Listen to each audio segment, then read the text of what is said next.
एक बार एक किसान का एक बड़ा बूढ़ा सा गधा था।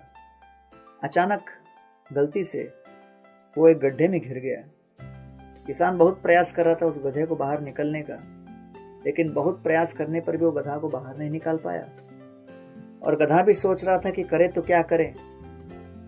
तो खैर उस किसान ने अपने सब दूसरे मित्रों के साथ विचार विमर्श किया और सबने सलाह दी कि देखिए, अब इतना बड़ा गड्ढा था, उसको तो भरना था ही, और गधे को तो हम बाहर नहीं निकाल पा रहे हैं। कम से कम गड्ढे को भर देते हैं जिससे कि ये दूसरे काम आ जाए।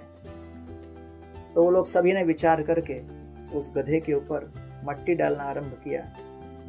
और उस गड्ढे को भरने के प्रयास में जब मट्टी गधे के पीठ पर गिरता था, वो गधा हिलता था जोर से और उसके पीठ पर गिरा हुआ सारा मट्टी को नीचे गिराता था, और जो मट्टी गिर जाता उसके ऊपर चढ़ जाता।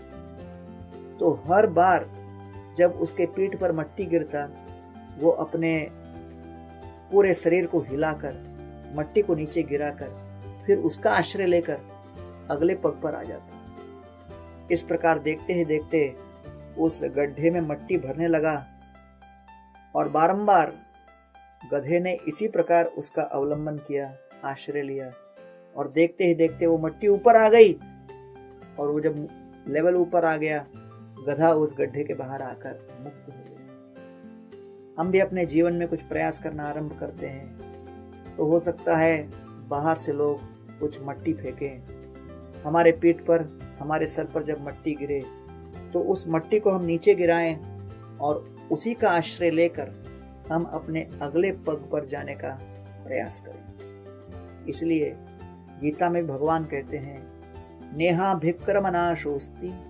प्रत्यवायो न विद्यते स्वल्पमपि अस्य धर्मस्य त्रायते महतो भयात्।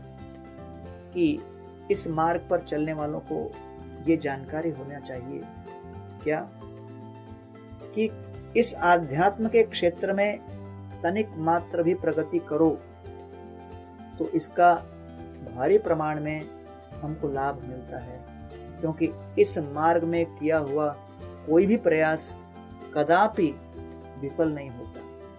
स्वल्पम अपि अस्य धर्मस्य त्रायते, और थोड़ा भी हमने प्रगति किया वो वास्तव में सनातन काल के लिए हमारे अकाउंट में सन्निहित रहता है। इसलिए चाहे कोई व्यक्ति भगवत भक्ति करे अथवा न करे, जीवन में अड़चनें बाधाएं तो आएंगी, लेकिन भगवत भजन में लगा हुआ व्यक्ति निरंतर इन नकारात्मक परिस्थितियों को सकारात्मक दृष्टिकोण से देखने की शक्ति और सामर्थ्य पा लेता है, और तब जाकर वो अपने जीवन में वास्तविक मिठास का अनुभव करने लगता है।